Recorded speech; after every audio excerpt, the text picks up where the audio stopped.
What is up, everyone? This is your host, Erick Holtzman, and welcome to the Mindful Motion Podcast.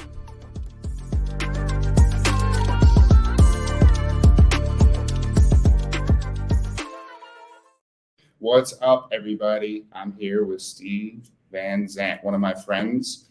We've done quite a few classes together back in the day, and we're going to talk about hidden resistance in exercise, maintaining joint health, force, inertia, and pre- and post-surgical considerations. Steve is a father. He's also an Army veteran. He's the owner of a SBC Performance in Sunrise, Florida, where he mainly helps people restore their muscle health, motor control, and strength by designing custom-tailored exercise that's really like nothing else you've ever seen. He's made some amazing modifications to equipment to basically give people the best exercise experience they can get. He works with sensitive demographics, and he's a really intelligent guy. He's also an instructor for RTS, an amazing course created by Purvis on basically everything that is exercise mechanics, anatomy, and helping trainers become the best trainers they can be. And I wanted to kick this off, just kind of talk about your story, Steve, where you came from, how you got into the fitness industry, and then we'll go from there. Yeah, man. Appreciate you having me on. I as you mentioned before, I got into the industry. I was in the military for a while. I joined directly after high school. I did 3 years with the 3rd Infantry Division in the U.S. Army. And then upon my ETS, I started the journey. I knew I wanted to be in the exercise field. I started taking courses, which what most people do. It's they get into the exercise science realm. I was taking my undergraduate courses for that. But kind of early on in the process, I got recalled back into the military yet again. This little small print that they have in there. I got recalled in, and I did another year and a half, including a year in Iraq. From about 2005 to 2006. So that delayed my journey a bit, but at the same time, once I got out officially for good, that hunger, that drive, that discipline for achieving what I wanted to achieve just was big. I mean, partially probably because I fell a little bit behind with time, but I finished the degree, and man, things just evolved. I mean, got the degree and got a really cool internship right out of college, started working with these professional athletes and got into the more of the strength conditioning type world, but then found a job in more of the one-on-one personal training world where I still work with a lot of athletes and whatnot. But around 2010, 11 is when I got introduced to the RTS course, and we had a couple instructors fly down here and just was like a complete matrix moment. I say, like, just incredible course. I thought it was just like a complete awakening in terms of my perspective on it. And I just went down this rabbit hole that never ended. And here I am. That's 12, 13 years later, I'm an instructor for the course. But since then, I started building up the business. I was still working on personal growth, taking certifications through organizations beyond what the normal industry would offer, really get into the mechanic aspect of exercise.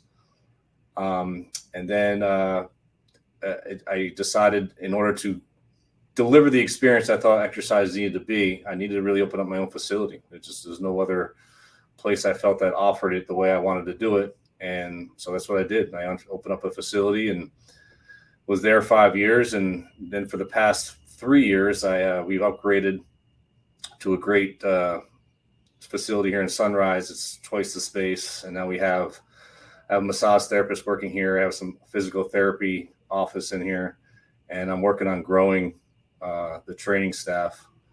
But it's come a long way.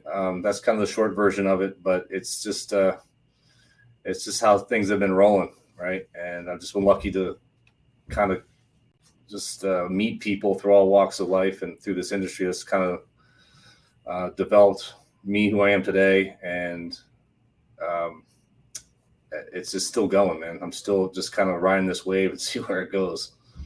Yeah, man, totally. It's funny. I have a similar take on why I started my business. I mean, people always ask me, why do you do that? I work somewhere. And it's the same thing for me. It's like there's not enough gyms and fitness studios that think of exercise the way that we think about it. And for some people, that's a make it or break it. It's the thing that allows them to train without pain or problems. So I think that's awesome.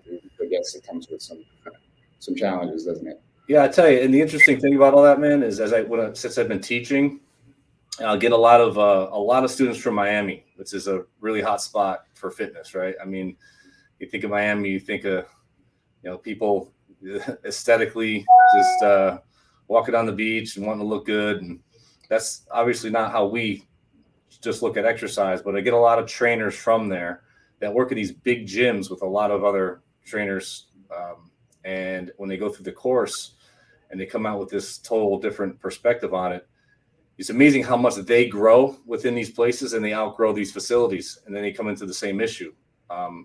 But their personal growth is huge. It's huge, and a lot of them end up opening their own places, right? Which is good, and I like to see that because that means they're starting to make some positive changes in the industry, and we're starting to see people carry on the message we're sending here, that this personal training thing is more than what is being offered out there by these these organizations. 100%. And we're going to go over some of those pieces of what is more exactly mean. But I'm kind of curious, like I'm personally curious, why are you so passionate about exercise? What is it about exercise that gets you so excited? I mean, I've always enjoyed it. I mean, I know it's a bit a cliche to say, since a young boy, I enjoyed it from a consumer perspective of growing up, and I was always playing sports, and it probably just started out with an insecurity, just being this skinny kid, and you wanted to put some muscle on, and you wanted to be stronger and look better and all that. So I've always had like a like for it, but it grew into a passion or a mastery over the course of years. I just find the body itself it's a fascinating thing, man. I just think its ability to change and adapt, the mental and physical benefits of it. I mean, it's almost magical what it can be. And I think health in essence is still the most important thing that you can have, right? Without it, your economic status and whatever else you got going in your life, without health, it really doesn't mean all that much. So it's just always been something that I think is really incredibly important, and it's just very impactful, and it could be life-changing for people if it's applied correctly. Yeah, 100%. I mean, it's that adage, right? It's kind of funny, but it's health is wealth, right? It's really is pivotal. I mean, nothing worse than working your whole life, saving for retirement, and then retirement comes and you can't do any of the things you wanted to do. Yeah. I see it all the time, man. Those are the people that walk in the door all the time. Yeah, and well, the great news is no matter how deconditioned you are, how old you are, there's never too late to start making changes. That's what's so beautiful about it, for sure. So, everyone's got their own definition of exercise. You ask Greg Mack, and he's got this crazy long paragraph with lots of, disclaimers and things. And then I got my definition. I'm wondering what your definition of exercise is. Dude, I mean, there are a lot of good ones, right? I mean, you could write a paragraph on it because I've heard several ones that I'm like, I really like it. It's almost easier to talk about what it's not. I would say one of the ones I like is it's just a set of goal-specific stimuli with the appropriate amounts of force and frequency. And I think the word appropriate has to be in the definition somewhere. It's got to be in there somewhere. That's the essence of it. Because, in fact, I'll ask a kind of one of these questions in class, and it seems like a stupid question. It's just to get people pondering that. Do you think exercise is good for you? And people, they give you that look like, of course it's good for you. It's exercise, right? And it's like, well, I get people in here all the time that come in all messed up as a result of exercising, right? You got those who don't do it at all, and therefore it's the lack of it is causing issues. You got people who exercise with a complete inappropriate amounts of frequency and this kind of mindless approach to it, and it's all the benefits that are supposed to come out of it are actually doing the complete opposite to them. So it has to be appropriate. I've heard the technical definition, like training internal force production in response to external force application to produce a desired outcome. I've heard that one too, right? And that works. But I think the definition really is a conversation, a talk, sitting down with whoever's in front of you and figuring out what it is to them and what they want to get out of it. But I cannot define anything as exercise unless it's appropriate and strategic, and that each session builds off on the previous one and sets you up for the next one, so that you understand that this is a lifelong thing. This is not just something you can dabble in, get to a mountaintop and maintain it all. I mean, this exercise it is a lifestyle in a sense. It is a thing. And I think the way we approach it makes it more tolerable for people to want to do it long term. Mm-hmm.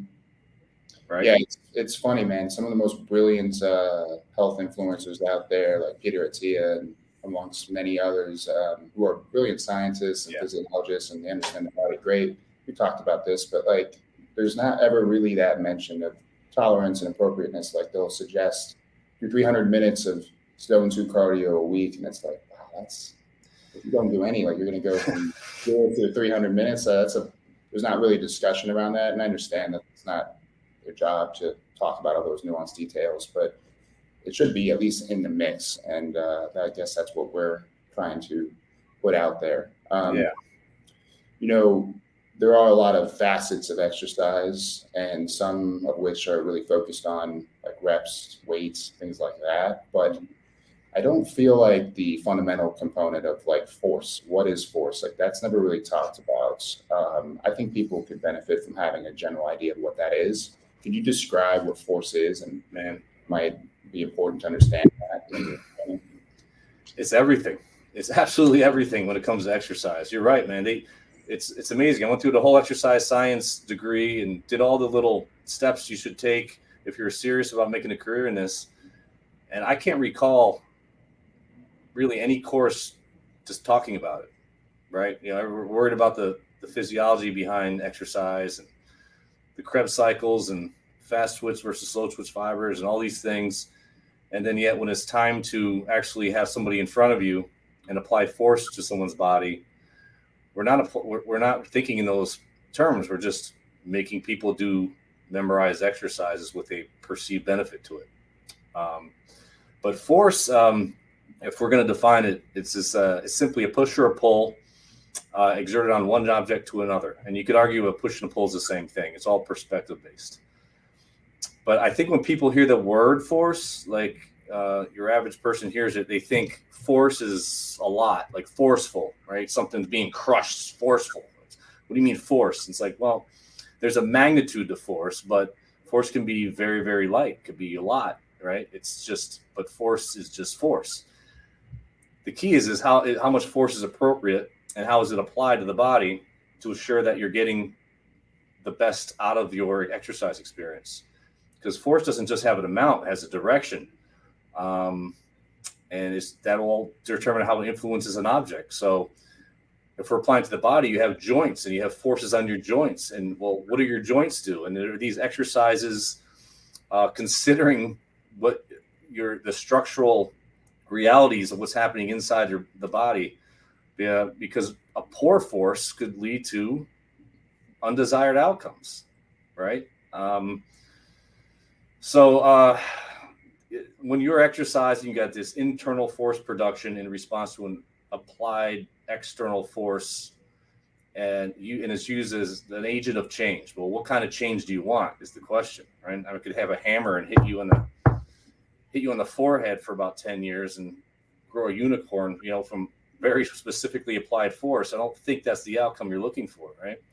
Well, maybe something. So, I mean, force, it's a deep discussion. We talk about it in detail in the RTS course. But I try to, when I'm talking to my clients, is talk to them about it in a very simple, digestible way, and a way they can understand it. But it's everything, man. Force is there no matter what. And it's just a matter of you being able to understand and how to apply it. And that starts with understanding the body, just from the simple perspective of joint structure and function, and then muscle anatomy and all these things. And once you understand that, you can really start thinking internally what you're doing to someone, rather than just, here, let's do this thing, cross fingers, let's hope everything works out for the best, which is often how it's applied. Sure. Yeah. And I guess there's that other component, right, with force, that is magnitude, but it also has something to do with speed, I imagine, too. And I find myself every session all day long saying slow down to people. And I think once I show them what a 5-pound weight can be with the scale when you move it quickly, it's sort of an aha moment. So if you guys have never seen this, you can take a 5-pound weight and attach it to some sort of like luggage scale, and you can move it around slowly or quickly, and it will show you how it's changing. And people are always dumbfounded when they see a 5-pound weight actually being 30 pounds when you abruptly change it. And this sort of segues into this notion of inertia, often conflated with momentum. Those are a little different, but we can use them interchangeably just for today if you want to make it easier. But, what is inertia exactly? Maybe you can shed light on that, give us a definition, and then what kind of role does it play in exercise, for better or for worse? Well, inertia is just defined as resistance to change. It's not a force thing. It's a property of mass. But I do the same thing you do, right? Actually, I just have one right here. Get these little fish scale. And I do this for clients too, because the first session is really me explaining how I differ and how I approach exercise and how it's going to help the person. And some of these people, like I said, have come from other places where they've exercised a long time, and some have not. In fact, it's easier to teach this to people who don't have much of a background in this exercise, because they're not conflicting in their brains with all these things. They've had these beliefs and they're trying to now process what I'm saying. But yeah, I take one of these little scales, and same thing, we'll hook up a little 10-pound weight to it just to prove it's 10 pounds. So it's not some magic trick where I actually have a 50-pound weight with a 10 like written on it. And then we just go through some curls, man. I just start kind of jacking around some curls, and I show them afterwards, and it shows, hey, this thing weighed 40 pounds at some point through that. And I'll ask them, like, what do you think made that happen? And we once in a while get a smarty pants that's got some kind of engineering background, but most people are just perplexed, like, I don't know. And so I, without getting too technical about it, I try to explain to them, look, there's a braking component, an acceleration and deceleration. If I had to take that 10-pound weight and I launch it at you from across the room, or I hand it to you, it's going to be a much different thing, right? So when I'm letting that weight, that 10 pounds kind of just fall, and you're catching it, it's that 10 pounds plus all that acceleration that you're trying to break. And many times what's breaking it isn't so much your control and your muscles, it's your joints is locking out into your elbow, locking out into extension. And I think most people can see that if I sit here and snap my elbow Steven Skull style, 25 times, it's probably not going to feel good, and you wonder why you leave the gym kind of going, oh, geez, I don't know what I did there. But I show that we could quadruple this thing. And there's also a point in there where you can make this weight weigh nothing, right? We can launch this thing at the bottom of the curl, can kind of launch this thing from our hips, just ride the wave, and the arm will keep going until something stops it. And if it's just you smashing it into your body, that's not your muscles doing it, really. So it doesn't really matter how many reps we're doing if they all are just, most of them are just are wasted. And in fact, there might be more detriment than there are benefits to this thing. So it's an actual physics reason. Just telling someone to slow down in the just say because it's great form. I want them to know why. We're actually changing the amount of resistance your body has to work with against, and that's much more than what that little number says on there. Mm-hmm. So if you get little grandmas in there and you're saying, hey, I'm going to give you a 40-pound dumbbell, let's go, they're going to think you're insane, right? But yeah, you can give them a 5 or 10 pound one and it could easily become 40. I mean, it's how you're controlling these things. And this inertia thing is going to apply to every exercise we do. So then we go through it again, and I do it with a lot of control, and I'm really focused on contracting. And you see how that 10 pounds is it just stays on that 10 because you're controlling the inertia. And I'm like, hey, that's happening in every single exercise we do. So there's a reason behind it. And that kind of just sets up in the ground levels of understanding what I'm saying, stop this, hold that. So they understand the whys. I want them to understand why we're doing what we're doing. And then they immediately see and feel the difference and the benefit. Might mean dropping the resistance a bit, right? But, there's an ego thing there. But that's, in the end of the day, you were never lifting that much anyway. It was just, you were just launching it around.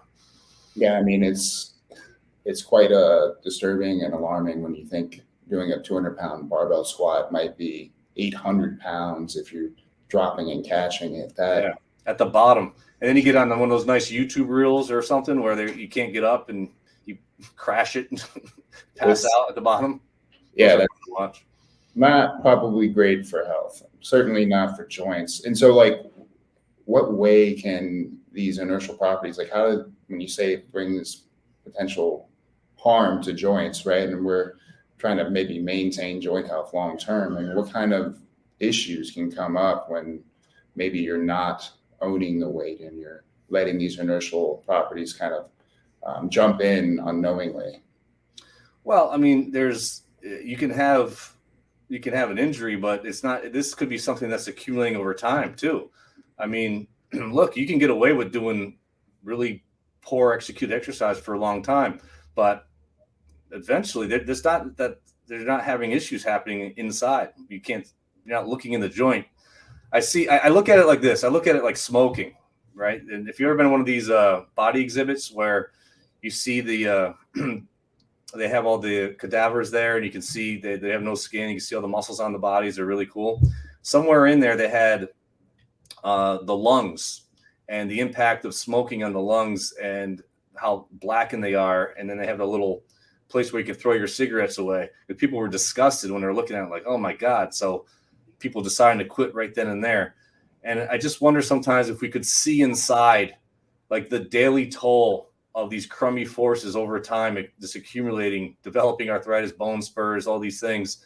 We might look at this a lot different, but we're not thinking like that. We're thinking we're watching skin move. We're just doing things for X amount of reps or X amount of sets because, the program, we're not thinking of progressing properly. We're just trying to follow whatever workout. Well, I ripped out this magazine. Do The Rock's workout, 6 weeks. You'll look like him. No, you won't. By the way, The Rock's had about 75 surgeries. So it's hard to get people to understand that. And they don't usually appreciate it until they start feeling really crummy or they can no longer do the things they were doing before. And then they start questioning it. And then when they all say the same thing, I wish I knew now what I knew 20 years ago. I say it too. But we can start changing it now. And once you go exercise mindfully, which is a great name, by the way, mindful motion, you'll never go back to the other way again. It's just, I don't see how you could. It's a completely different sensation. And you start actually enjoying exercise more. And then guess what? You want to come back and do it again. And that's the whole damn point, isn't it? To want to return and keep building and building, not having this thing you're just, I got to work out today. It's Monday, right? Rather than that, I'd rather have you looking forward to saying, man, I'm feeling great. I can't wait to do this again. Man, you get that. That's the hardest part, right? It's showing up. Yeah, I mean, it's crazy because, you probably run into this as you bring these things up with someone maybe who's healthy, but there's really no motivation to consider this stuff because, well, I feel fine. What's the problem? Like you say, there's no way to look at the objective truth. Not yet, at least. Maybe in the near future, there'll be like a mobile MRI on your phone and you can just scan yourself or something. But yeah, who knows? Yeah, I mean, it does seem like people do have to have some sort of real life trauma of some kind, physical, emotional, whatever, that would drive them to make a change in their current approach. But sadly, that's kind of the way it goes for a lot of things. You know, I don't want to get too intense with details here, but I do feel like mentioning a little more on force and talking about this really cool piece of exercise, which is a moment arm. And even for trainers out there and the layperson, understanding this, it can get a little hairy and complicated, but it doesn't have to be. It can be somewhat simple too. Maybe you can explain it in a simple way, what a moment arm, and maybe give a couple examples of how it shows up in an exercise. Yeah, man. So after I get done showing the whole inertia thing, that's my next conversation with somebody. If you're a trainer out there listening, you know, we in the course we talk about this in detail.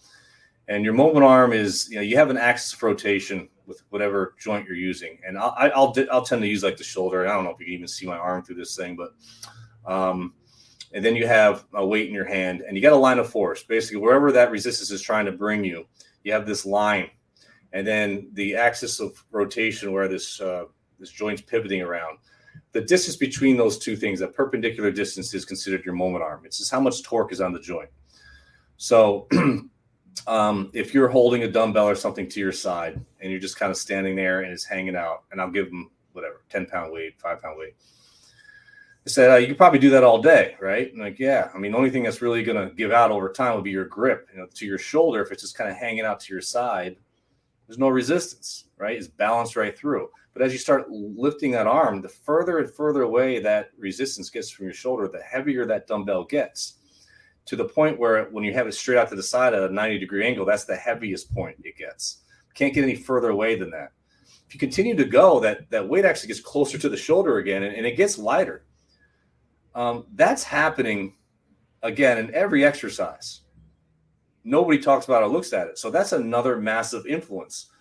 You take that with the inertia discussion, and then you see people now in the gym throwing lateral raises out, you know, and you think about what's really happening there. I've tried to use analogies maybe to get people to understand it a bit better. If you've ever seen someone push a car, or you're pushing a car in neutral, and how hard it is in the beginning to get started, and as you keep going, it gets a little easier. That's one of the ones I use to just talk about inertia. With moment arm, I was a mechanic in the Army, and I thought, man, you know, when you change a tire and you can't crack the lug nut, right, and you're putting force, you just can't break it. And one of the tricks was you put a pipe over the wrench, and then you're a little bit further away from where the socket is on the bolt, and you can crack it. And then I realized, like, nobody under the age of like 30 has ever changed their own tire, so they're like, I don't get it. So, but I'm not pushing on this thing any harder. I'm just having I've created a longer lever, and I'm pushing on it, and now have more torque onto this thing. And that's happening in exercise everywhere. And we joke about it in RTS. Once you see them, you'll never stop seeing them. You'll walk around the airport and look at and see people's, you know, it's wild. But when understand these things, you can adjust forces on someone's body to make an exercise feel completely different than they've ever experienced, in a way that they leave going, wow, that feels amazing. Like, these joint forces aren't crummy. My muscles are fatigued, almost shockingly tired with what they would consider little volume, because we're cleaning up all this unseen nonsense that was happening. And they're so much more efficient with what they're doing. And the beauty of that is, man, what's the number one excuse for not exercising, man? I mean, it's usually people say, I don't have time. And then I see all these people wasting it in the gym. And so now when we're this efficient at doing exercise, they're like, 1-2 sets. You're like, holy crap, it felt like I did 10 of these things, right? Mm-hmm. But that's a great thing, man. And we don't have to do 7,000 repetitions to get to where you need to get if we're really efficient with this stuff. So moment arm's huge. Obviously, we talk about inertia and moment arm, which much greater detail in class. But I do try to get my new clients, to understand that in a bit, so that they appreciate the perspective I'm coming from. I'd rather them know the reasoning why we're doing things the way we do it for their benefit, rather than me just saying do it because I said so. So that's the short version without detail, as you asked. Yeah. It's empowering to give people the real objective truth about things, because honestly, we want to give them autonomy so that they can exercise too, and they can't make better choices if they don't understand why they're making the choices in the first place, right? So I think the education piece is often left, at the wayside, and it's kind of a disservice to people for sure. Yeah. So rather than like between sets talking about what happened on American Idol last night or something, and try to explain what it is, what we're doing here, and why this is beneficial to them, right? Use that time for education. I don't think trainers are really taking the time to educate. In fact, unfortunately, a lot of them they don't even know why they're doing what they're doing. Mm-hmm. Or they're insecure about it, and when they are asked, they give these really convoluted answers using big words to try to trick the client into thinking they know something they don't. Man, you got to talk to people like just people, right? Like, why are we doing this? And then they go, that makes a lot of sense. Like, they appreciate that. They appreciate that. Like, I'm explaining to them that I have a thought process behind what we're doing, and that makes them feel like they're actually getting value out of these sessions. Yeah, and then now we've talked about two influences that basically make a 10-pound weight not 10 pounds, depending on how you move it, how fast you move it, and how far away it is from the joints that you're working around. So that's a groundbreaking idea for a lot of people. And this kind of segues to another part of what I wanted to discuss, which is the hidden resistance in exercise. Well, we talked about two of them, but then I'm sure there's a lot of other ones we could talk about, but I wanted to maybe touch base on frictional forces, because that is happening in a ton of different exercises, almost all of them in some way or another. But definitely more in some, like hip bridges and leg presses, bench press, maybe talking about how friction influences an exercise, and maybe going through like an example of what it might do, might change. You're right. It shows up a lot. It's one of those hidden things, right? But it's there whether you see it or you don't. So it's funny when someone says, "I've never seen that." Like, you never look for that. You don't see things you don't know are there. You got to be able to look for it, and I see it all the time. And you mentioned glute bridges or hip bridges, whatever you want to call them. That's a pretty easy example to talk about, because I think most people have at least a casual understanding of exercise have done that. It's like one of everybody's favorite ones. Women love doing it. It's glutes focused, hamstring focused. So someone's laying on their back and they're just kind of lifting their butt in the air is usually what they're doing to the beat of a drum, really, which isn't the best way to do it, but you get the idea. They're coming up, they're trying to do hip extension, but when you're placing their feet down, their knees are bent. Depending on the surface they're on, right? Just imagine doing it on ice. Just imagine doing that on ice, and how your feet would just slide forward, right? Well, what would be preventing that? Well, that's happening anyway. Like, that's not ice, but if you're on the floor or something, there's a frictional force trying to straighten your knee out, and you have to resist that. Essentially, like a leg extension, like you're fighting with your knee extensors, your feet sliding. So there's that frictional force, and I'm pretty sure that's not the goal behind that exercise, but it's there. So knowing that information and knowing that's there some things we can do to modify the exercise so that's less influential. And if you're doing that and it's like, oh, I've done that exercise, it bothers my knee. And no one can figure out why. Like, I don't get it. It's not a quad exercise. Well, it kind of is. I mean, there's things that you're just not seeing. And once you can see it, we can start doing things to change that, and changes this exercise completely. We just tend to look at where the weight is and it's moving up and down in space, right? But that's a force. That is a force that's happening there. And yeah, you see it on other exercises. Sometimes we can actually use it to our advantage, like intentionally shove against certain things when you're benching and squeezing the bar in or squeezing it out, depending whatever the goal might be. You can totally change the sensation because you're creating a force beyond just what you're seeing with your eyes, which is the cable or the dumbbell or whatever moving up and down. So that's another thing we explore deeply in RTS. It's kind of like giving you X-ray vision, man, like a superpower. Now you're starting to see these things that you were blind to before, and we're just taking the blinders off is all we're doing. Yeah, I mean, if you guys want to play around with this frictional thing, just to get an experience of it, do a bench press with the bar, shove out as hard as you can, and it will become a back exercise. Crazy. I remember the first time. That's actually one of the first things when I took RTS forever ago. I couldn't even wrap my brain on the concept of doing a push-up without really having your chest engage at all. I couldn't even digest that. And now it's just duh, right? It's obvious, but it's amazing. Like, yeah, you can. It totally is. I mean, it's just nothing's happening here, and I'm doing basically with my triceps. But it took a lot of intention and a lot of focus to do it. It was just an example. I'm not suggesting anyway that's a great exercise for you. That's a whole other thing. But it really proves a point. Like what you see, it can be deceiving to what the reality that's happening. Mm-hmm. Now, don't do this mindlessly with a lot of weight because you could hurt yourself. But as an experiment with like little to no load, it can be fun. You recently had a shoulder surgery. Yeah. I'd love to hear about that. Like, how's it going? I saw you were working on some stuff. Like, what was your experience like? The rehab that you've had to go to, the pitfalls of it. You know, how your expertise came into the mix, where if you didn't have it, what would have happened? No, it's funny, man. That's actually my first ever orthopedic surgery. I never had surgery before, but I was having some discomfort in my shoulder for years. I was strong and I could do everything I wanted to do, but it's a little just more irritating. So I finally decided to get an MRI, and I had a slap tear, which is just a labrum tear. It was pretty significant. I probably had it for a long time.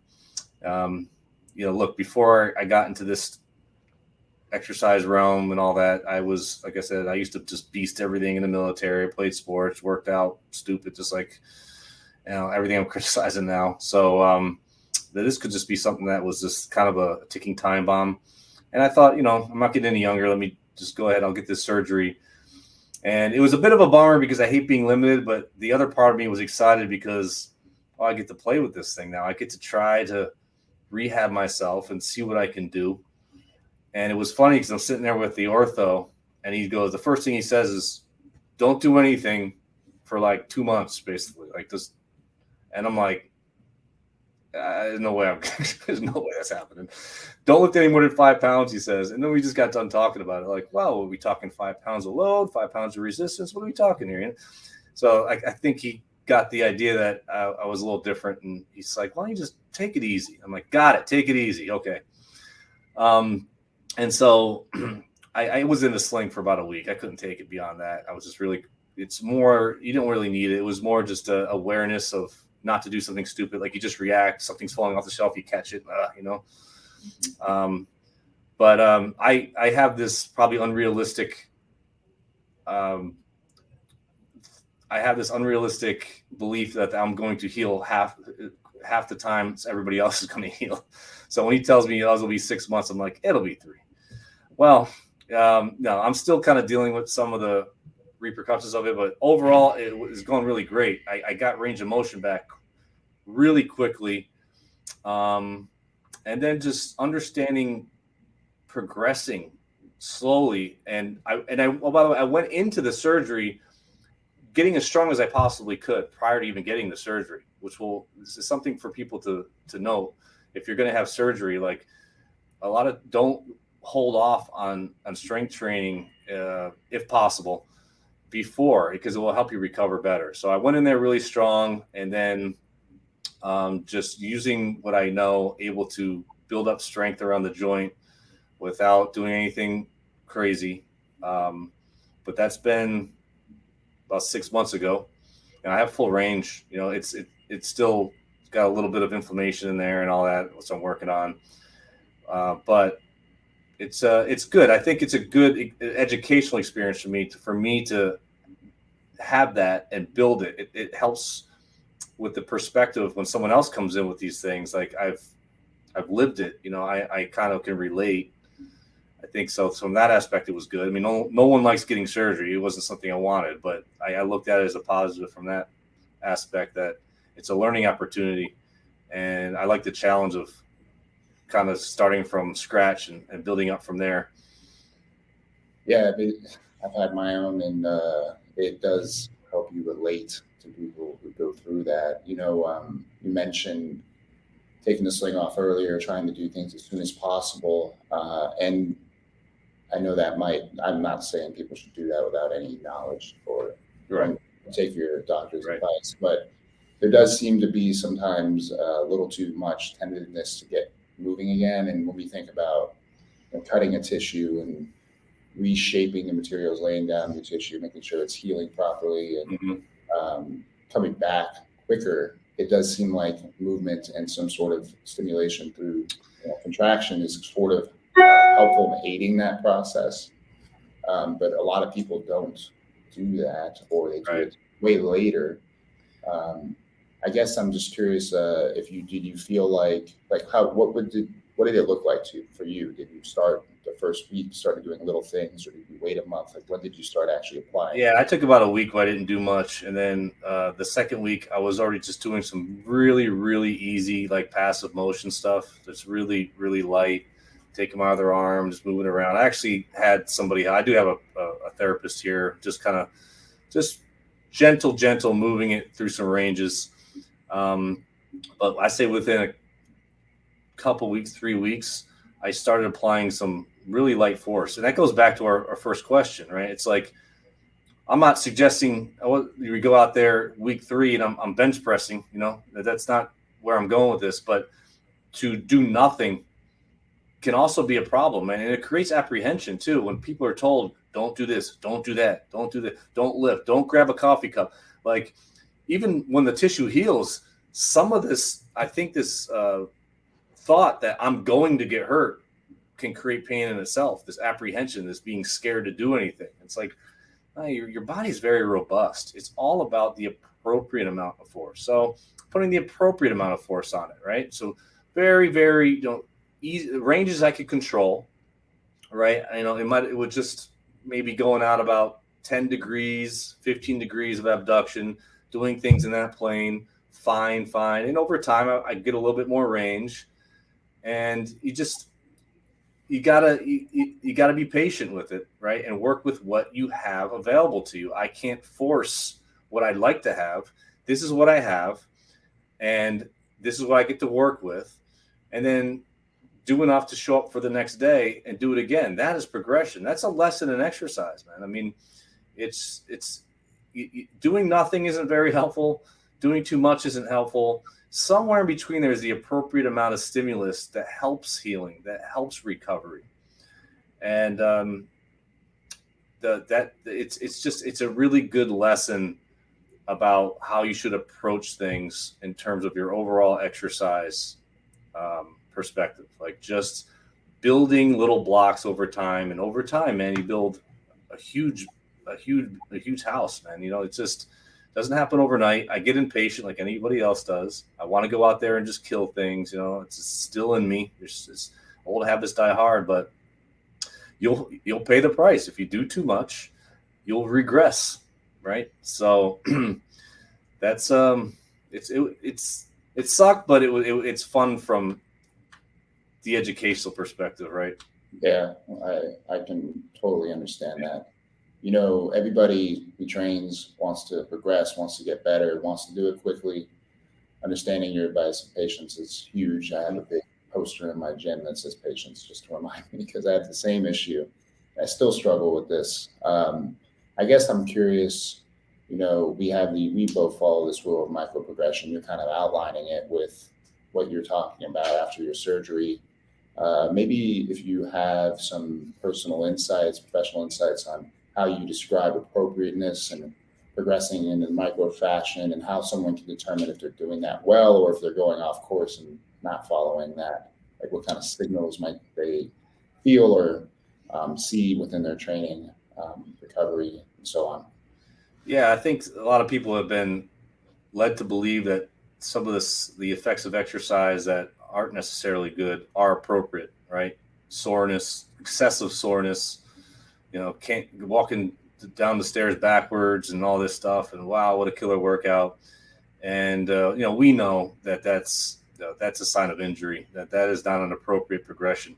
In fact, I think the best way to explain that is these analogies. We have a perfect analogy that Tom talks about in RTS, right? I think everybody can kind of relate to this suntan sunburn thing, right? So, we're down here in Florida. It's about 8 billion degrees lately, man, right? And there's New Yorkers are coming down here in their summer vacations. They're all pale and they try to go out to the beach.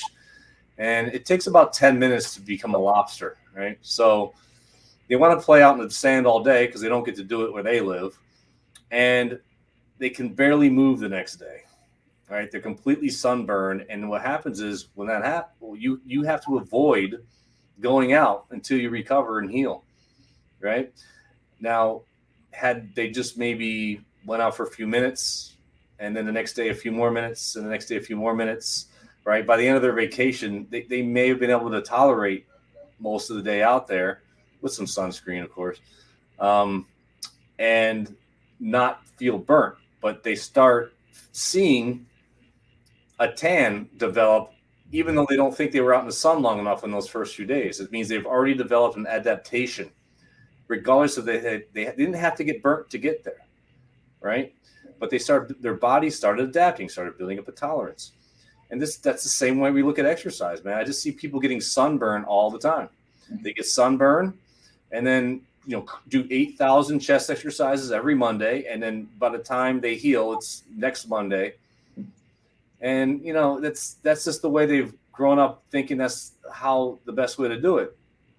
It's like, well, I would like you to be able to revisit this a little sooner, which means you got to recover, which means we can't just demolish yours every time you go in there. It's a hard concept for people, especially if you were an athlete or somebody who's just kind of all in. You had to redirect their focus from just doing it to, can you take all that that drive, that primal rage of exercise and focus it on just doing this with control and making it harder internally and seeing if you can overcome those challenges. But that's probably the best way, simple way to talk about progression, right? That's a great analogy. You want to be able to come back and do it again. You have to build a base. Each exercise session needs to prepare you for the next one and the next one and the next one. And in all reality, man, progress isn't linear. You're not going to forever get better every day. There's life. You're going to go down and you're going to go up. As long as the trajectory is up in the long haul, you're on the right track, man. There's going to be days where you got a little more burnt than you wanted to. It's okay, but let's not aim for that. Let's not try to get sunburned every time we go. That's going to catch up to you. Those are my clients now, right? The ones that did that when they were young and now they can't do it. Yeah, I mean, Nike really screwed with our heads. Yeah. Do it. Just do it. How about do it with control? Do it with some mindfulness. Yeah, exactly. It doesn't have the same ring, I guess. It's definitely tricky, man. I mean, I even with my understanding still have issues with that. It's confusing, I think, because you feel like you can do this thing, you're performing and you're doing it. You're able to do another set, right? Executing it okay. And the funny thing is the better you get at executing and designing exercises, the more specific it is, the more you're actually taxing things, the less you actually have to do.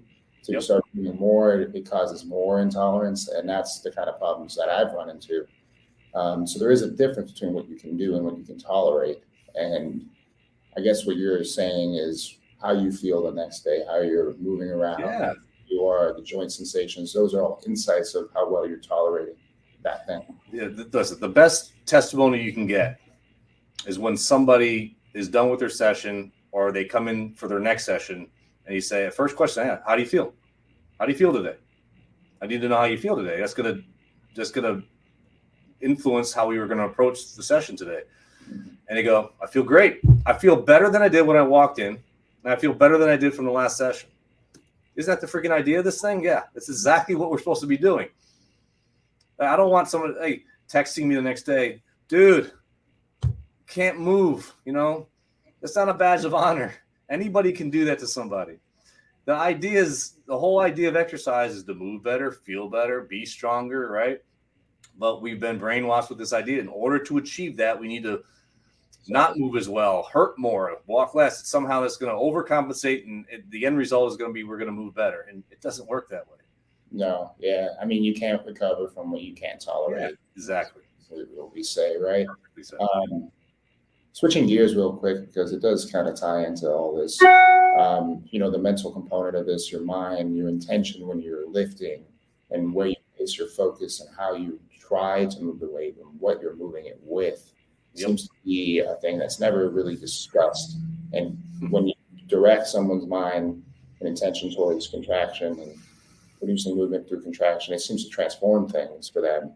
Do you tend to do this with your clients, and how quickly do you bring it into the mix, and what's that look like? Maybe talk about that for a moment. Yeah, right away.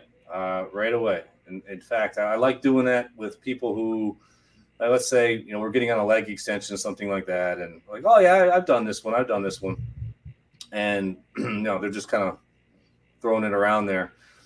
And to get them, I think all exercise should be done with your eyes closed, to be honest with you. I mean, a lot of these sensations are distractions. Like, to get someone to think about, what am I initiating this with, right? Rather than just trying to move the steel, like, build some tension here in these quads and see if we can kind of swell these up. Almost like you're making a fist inside, like you're contracting. You're trying to get someone to contract, not move. When you contract the tissue, movement's going to happen as a side effect. Just moving and hoping things contract isn't the way we need to do this. Contract and the movement happens. You can't move without contraction, right? So it also gets people to stop daydreaming during exercise, right? They're completely focused on the task at hand when they're doing what they're doing. So if you have a yapper in there that likes to just, as they're going through their set, talk, right? Just totally distracted. Having them focus and feel and sense everything, I think that's huge. It really helps people get a more comfortable with their bodies, more aware of things, more aware of sensations. Over time, they're even really good at telling me what they feel. Like, I can see what I can see from the outside and have an idea what's happening in the inside, but ultimately their sensations, I'll never know more about what's going on in them than they can actually tell me what they sense. They feel this, they feel that. Because now that they're controlling things, now that they're sensing things, they're much more aware. And I think that kind of motor control that they're developing is really beneficial to them outside of the gym. So I introduced that right away. That's one of the things that differentiates me from these other places is, this intention. What are you thinking about during exercise? What are you trying to do? What is the goal here? And where is your brain focused? Are you truly executing this thing from the area that you're trying to challenge? Or are you just trying to get done with your set and hoping something worked out for the best? Intention's huge, man. It's absolutely huge. And I think I think like Pilates has probably done somewhat a halfway decent job at doing those. They're very specific. And I've made this comment before. I think you've seen a trend over the last 10 years or so where the personal training world has lost some clients to the Pilates world because it just feels better. It feels better. They're big on control. They're big on awareness. I'm like, we can apply the same stuff here. They don't have a trademark on intention. Like, and we're not limited to like a reformer here. Like we can apply these mindful things and have somebody feeling excellent after their exercise. This doesn't have to be like, well, weight training, lifting, that's for those big dudes for throwing weights around and hurting themselves and all that. But I do Pilates so I can feel, my muscles are going to get longer and I can feel better and all that. We can do that too, right? We can do that too. It doesn't have to be that way. In fact, I have about a woman now, she's about 76. She was referred to me by a great Pilates instructor that used to work with me who left. And I could tell when she walked in, she was apprehensive. She's looking at all these weights around like, this is like a gym. I don't want to lift weights. And man, she's like my biggest fan now. She told me that I just absolutely love coming here. She loves it. She's like, I feel like I'm getting something done. I feel so much better. It just feels like I'm getting stronger, and I sense it during my day when I'm outside, when my knee doesn't hurt as much, my back doesn't hurt as much. And she loves it. She can't wait for the next session. That's perfect. That's exactly what I wanted to accomplish. She's excited about coming in now, and she's focused, completely focused. And it's fun for me too, because she's in it 100%. So I'm in it 100%. Mm-hmm. Right. So yeah, it starts with the intention thing. They love it, man. I don't think you can go back to the mindless stuff after you hone in on this. I just don't see it. It's just that much a different experience. Mm-hmm. Yeah, I'm 100% on that page as well. So we're running out of time here, but I did want to ask one other thing, because I'm personally curious, because every professional does this differently, and we'll give people some insights on your take on things. How do you track your clients' progress, session to session, but also towards their ultimate goal? Like, how do you take in the data? What kind of data points do you take? Do you take data points? Mm-hmm. I think first you have to be really, really specific when it comes to why are they here in the first place. They say, you're going to get these general answers, right? I want to get in shape. I want to lose weight. I want to get stronger. What does that mean really, though? Because they might mean getting stronger just means, it seems like every time I try to pick up my grandkid in the air, my back's killing me, and they relate that to being weak. I want to lose weight. Well, do they really want to lose weight, or is it that they had an image in their brain? Like when I was in high school and I weighed this much, I really liked the way I looked. So that means if I get to that weight again, I'll look like that and feel good again. And it's a little bit of a psychology to say, well, let's look at a hypothetical here. Let's say you didn't lose any weight, but you looked exactly like how you envisioned yourself looking. Would you be satisfied with that? And they have a hard time grasping it because they've convinced themselves that one equals the other. But eventually they go, yeah, it's really not about the number. I guess if I looked that way, I'd be happy. Good. So now we've already eliminated this idea that it's just about losing 10 pounds. Okay. And what is it that you actually want to be able to do outside of here that you're having issues now that you can't do? Let's define that, right? Like, you're really specific on it. Because I've seen people go up on the weights and everything's getting better and stronger, and a lot of clients will still leave their trainer because in their mind they're not progressing by their standard, with their definition, with their measurement, right? So a lot of it is really, yes, I can track how well someone range of motion might be improving, how well they're controlling that motion. I can look at their the way they own positions. All those things are measurable things, but it's also it really comes down to anecdotal. How the hell do you feel? I'm always asking it. Do you feel better or not? At the end of the day, the anecdotal thing is all that matters. How does this person feel? They feel better or not? So that their feedback is everything. And I ask it probably 100 times each session. How are you feeling? How was that? How do you feel? How was that? Not to be annoying. I want to know, how does that feel? And, when they say this, I noticed that, listen to them. Try to see what and investigate and make it better. And they appreciate that, man. We're not doing magic here. And I'm not going to say that we're going to cure you of all your pain forever and ever. There's a lot of things that influence pain and sensations. But man, it's amazing how when you apply exercise to your body in a controlled way, in a mindful way, how much better people feel. Their personalities can even change. Their attitudes change. They're even more successful in other aspects of their life because they're feeling better, so they're more productive. That's how I measure success. And clearly, if they're coming back, and I've had many clients for 12, 14 years, man. I mean, they wouldn't be doing that if there wasn't something good happening. For sure. Yeah. It's good to hear a different take on things because, some people are super attached to reps and sets and weights. Yeah. As we know, that all changes day to day based on so many things. And maybe that isn't as important as we're led to believe to track. But, not saying you don't have to, but there's definitely other ways to do it. For sure.